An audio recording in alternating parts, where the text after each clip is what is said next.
This is Hannibal here from the HannibalTV.com, rocking my NWO shirt that my friend Bill brought me last night, where he came over. We smoked weed till 6 in the morning, and he gave me some going away gifts. So I'm looking forward to having those after I finish running my stairs tonight. Just finished a good workout at the gym.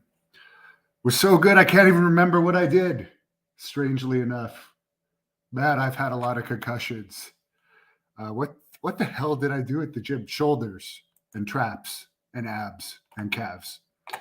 Anyways, you're tuning in for the news. AEW, they were teasing that they'd have some big debuts on Dynamite last night, and it did them well. They did a 0.41 rating, which was better than Raw's 0.36 rating this week. So even though the debuts were only Keith Lee, who WWE didn't want anymore, and Jay White from New Japan, who only the smart marks really know, because nobody cares about New Japan anymore. It's at one of its lowest points in popularity.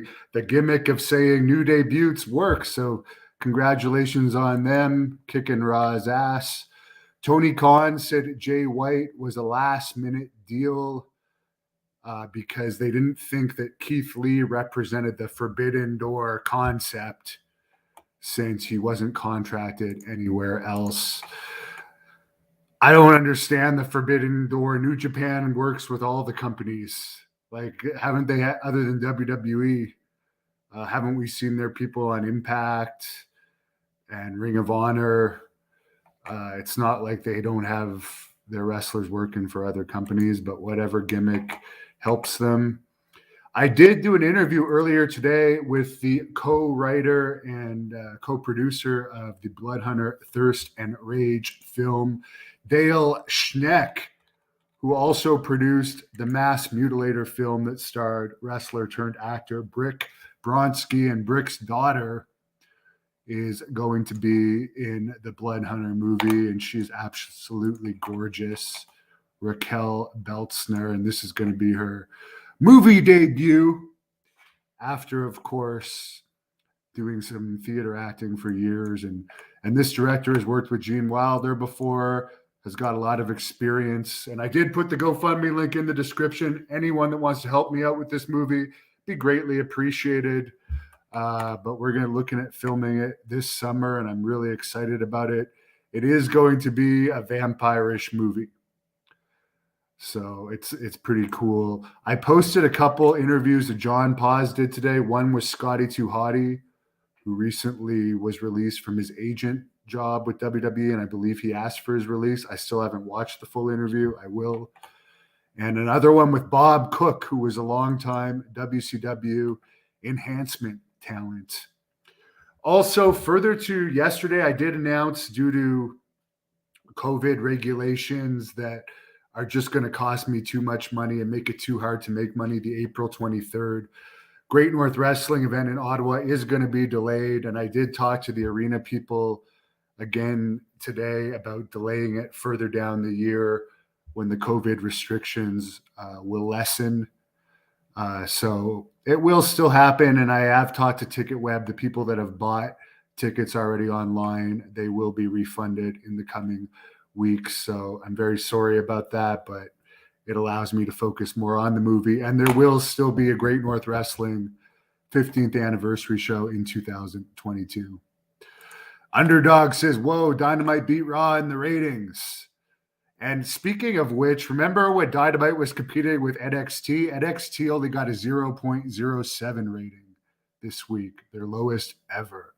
And that was also Raw's lowest rating ever this week. BPJ has a Wolfpack shirt.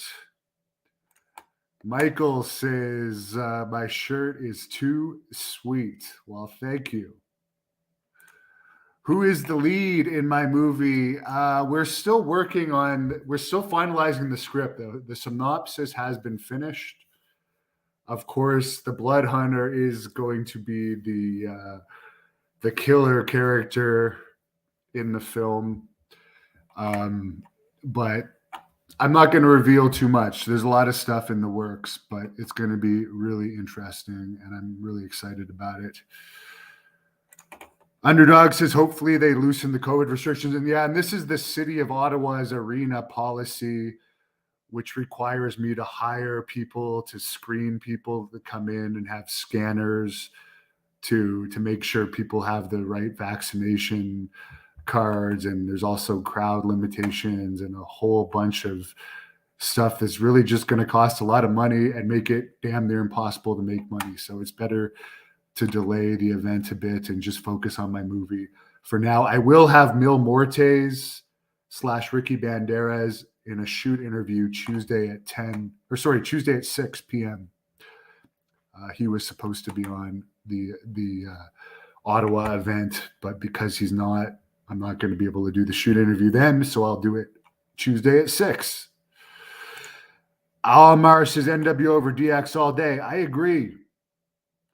Is Piper going to be in the movie? Well, it is being filmed in Allentown, Pennsylvania, which, as the producer talked about today, that's where WWE used to do all their TV tapings. And that's where the Jimmy Snuka murder took place with his ex-girlfriend. So there's a lot of wrestling history in Allentown. So I don't know if Piper's going to cross the border, but who knows? Afro, who would I like to wrestle that I haven't? Goldberg, Brock Lesnar.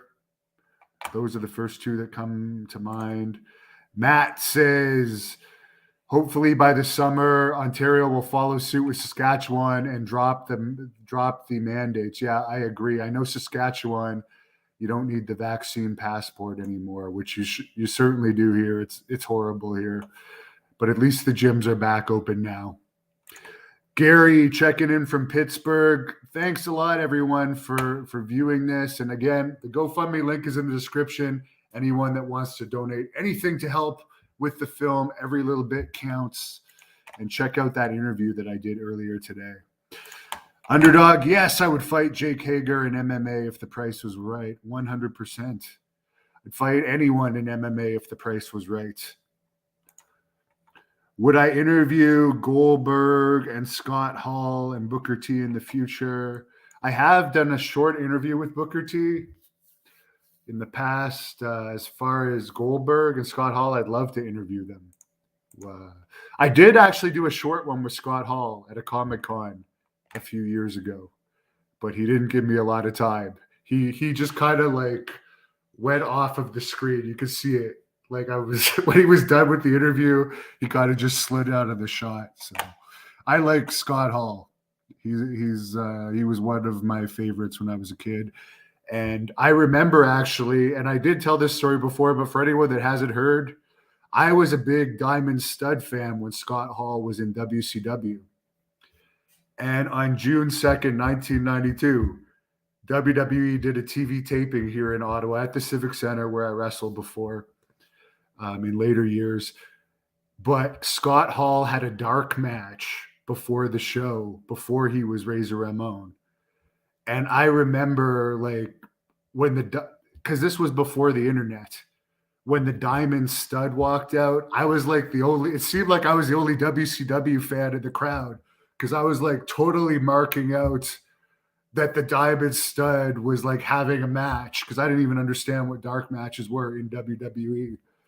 And it seemed like no one else in the crowd knew who he was. But yeah, I was there for his dark match before he was Razor Ramon, June 2nd, 1992.